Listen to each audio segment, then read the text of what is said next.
right, so we're here with Mica Scotti Kole, winner for Writers of the Future, Volume 35. Congratulations. Thank you. Yeah. And welcome to Hollywood. Awesome. I'm so excited to be here. Never been here before. Wow, well, we're excited to have you here. Thanks. So when did you start writing? I started writing when my text was this tall, my letters. So I've been writing since I was like 4. I started writing very young as a kid, but I was writing about my Duplos and it would, flying cars that run on coconut juice. So I still have copies of those books. Bring them along. I want to see it. That's awesome. I'll put it on the shelf and say this is my first publication. I stapled it together. Send a copy to Elon Musk. Coconut juice cars. Yeah, exactly. Somebody make it. Mm-hmm. What first told you that you were a writer? Oh, I mean, I have been writing stories, like I said, since I was a kid. Was there a definitive, adult moment? Well, I in high school, I had a teacher who, he had worked for GM, and he had worked as a jeweler, and he had made really good money when he worked at GM. And he had been a sous chef, like a well-trained chef, too. And he became a teacher afterwards because he would stand up in class and say, this was my dream. When I started doing this, everything came together for me. This was what I was meant to do. And I didn't need all that extra money. I didn't need to sell jewelry. This is what I wanted. And in his class, that really inspired me. And I just thought, what do I want to do? And it's well, I've been writing forever. Let's do that for a living. And that's when I decided, I think, that was my future. I had always wanted to write books and stuff. But that was the moment, I am going to write a book. That is my future. And so, well, I guess I am the writer of the future now. So I'm starting with a story. The book is next. So. Yep. Nice. And have you had to overcome any struggles getting, to your dreams?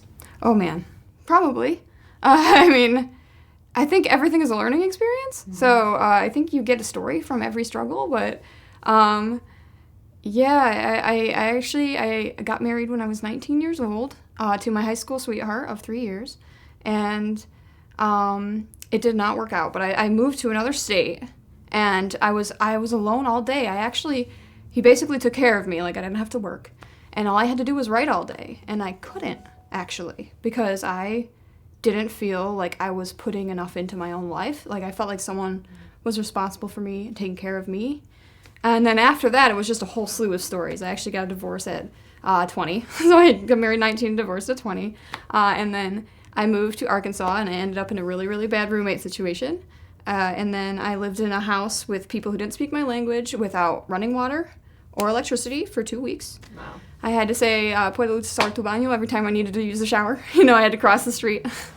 And then, after that, I came back to Michigan eventually and had a few more misadventures. But, I am afraid I don't have any really good stories after that, that.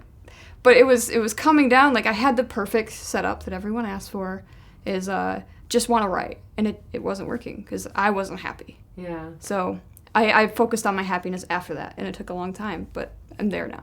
That's great. Thanks. So what do you like to write about? Well, I have a series that I've been working on since I was a kid, 11. I used to act it out in the yard with my friends. And obviously, that first book, I filled up a bunch of notebooks with my handwriting. Best gift I ever got was my first laptop. And I've been developing that ever since, and it's become a saga across many, many different books and series. So it always circles back to that particular world in a way. And the thing that's the common there is I have the fire, water, earth, air, darkness, light kind of magic system. So I do like to write about the elemental things. Mm-hmm. When it comes to short stories, I like to take 2 different writing prompts and 2 different word counts, 2 contests, and make them into one box. And then I add, it has to be science fiction or fantasy to that box. And that's how I write short stories. Wow. Fantastic. And how did you hear about Writers of the Future? I actually run what's called free writing events on Twitter, and I compile and promote every writing event or contest that has no entry fee for writers that I can find that's online, so accessible all over the world. And Writers of the Future was a big one. they had really good prize money. They had a really high, count, 17,000 words. Everyone had equal footing when they entered it, and it was perfect. So I was promoting that and entering it every quarter myself. And I actually ended up winning several of the prizes at contests that I was promoting, which I wasn't being paid for or anything. I was just doing that to help other people out. Nice. And how many times did you enter Writers of the Future before you won? I believe 3 or 4. I'm not sure exactly how many. Okay, good. Did you get any honorable mentions or anything Nope. before Nope. that? You just slam dunked it with this Yeah, one? I think I entered the same story twice, and I'd really love to see what the judges think of that story because I cannot figure it out to save my life. Like, what is wrong with it? But something must be wrong with it, but I don't know what. All right. So, wow, that's great, though, that you got in there. We have some people that entered the contest. One of the winners this year entered 47 times. Yeah, I know. But I was like, that proves you're dedicated. That guy, Preston. Yes. He actually has been published like 47 times in nonfiction. Mm-hmm. So he's definitely, he knows what he's doing. But it was like, I think it's the genre switch was what he was working on, but he's definitely successful already. Yeah. So this is just like the cherry on the cake for his career, I think. Oh, yeah. The first cherry. We'll have more. Yes. And what inspired your story? Oh, I mean, this one's kind of uninteresting. I had a dream, and in the dream there was like this guy sitting at a console, operating the labyrinth and murdering children. And I was like, that's Maze Runner, basically. Mm-hmm. And I was like, oh, that's pretty cliche. Like, I can't write a story about that, but there's something about the atmosphere there, and thinking about that guy instead of those kids. And then I had to think of a new way to frame it, and I was in Facebook scrolling through one day, and it was like, which Harry Potter character are you? And I was like, well, these quizzes are so dumb. What if I wrote the story with one of those quizzes as the frame? And I was like, what would work? It would be the most girly thing I could come up with that would just completely offset, like, literal murder. And then I threw aliens in there. So, yeah, it's fun. Yeah, it was a very creative story. Yeah, I think that's what tipped the scales in my favor. It's probably kind of kitschy. I don't know. Yeah, very talented. Oh, thanks. So, does your story offer any underlying message? Yeah, I mean, I think that kind of comes out. I don't, write it in. Like, we just talked about this in the workshop. You can't purposely put something into it. Mm-hmm. But you definitely need to see what emerges. And what emerged in my story was, it talks about bullying and, the negative effects of bullying and how any one small thing, an instance of bullying, can just have effects that just, spiral out of control. And it's also just about, how a person can become someone that would do that. I once learned in a class that you can't write about serial killers because it's all shock value. And this one, it was I'm writing about a serial killer, but I want to know more about him, so I don't want it to be the shock value. Right. So it was kind of making that happen and accepting that challenge.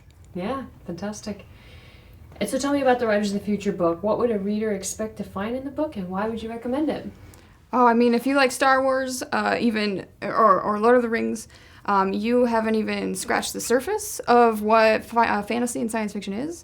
And that can go in any kind of direction. If you like it exactly that way, there are going to be stories in the book that are very sword and sorcery fantasy, space opera, science fiction. And then there's going to be things that are way longer or way shorter that could be anything in that universe. It's hard to explain until you've read it, but you're going to have 12 stories from 2 completely different angles that could come from any direction. Great. So this year we have a discussion guide for reading groups and a high school unit plan. Why would you recommend Writers of the Future to these audiences? Well, you have a lot to choose from. Yeah. I took a class in college on science fiction and fantasy, and we had an anthology for that. And he had a new lesson plan for every single, story in that book. And he only used, 5 of them. But you have plenty to choose from. All different lengths, all different, well, for one, you have all the questions in the book. You have a study guide prepared. Also, if it's high school, especially your middle school, kids dig short stories. They don't know it yet. My fiance teaches high school English. He teaches H.P. Lovecraft, which is the thickest stuff you've ever read. Mm-hmm. They love it. They can't get enough of it. And this has horror, just like H.P. Lovecraft. It has people dedicated to being like him. In this actual I think Justin Lovewell's stories, like H.P. Lovecraft inspired. Yeah. But all different kinds. You'll have 12 different stories to pick from. You're going to find one that you really like, what the discussion questions for it. Yep. Okay, awesome. And what plans do you have for your future career? I'm going to write books. I'm going to get an agent. I really hope I get an agent this year. Because I want to be on submission before my wedding in August. Nice. And then maybe I'll have the wedding present of an agent. My last book that I put on sub did really well. It didn't ultimately get agented, but I'm confident that I can get there. Yeah. So I want the career where I'm writing that saga and all those different series that are connected, and that I'm a name that some people would get, like the judges, like to be able to come back here and teach sometime because people know who I am. Yep. So yeah, I want to be an author of young adult fantasy. It's a good plan. Mm-hmm. Thanks. Yeah. And is there a website where people can find you? Yeah, micascottikole.com. It's also freewritingevents.com will redirect you there. Good. And Free Writing Events on Twitter will redirect you there too. Perfect.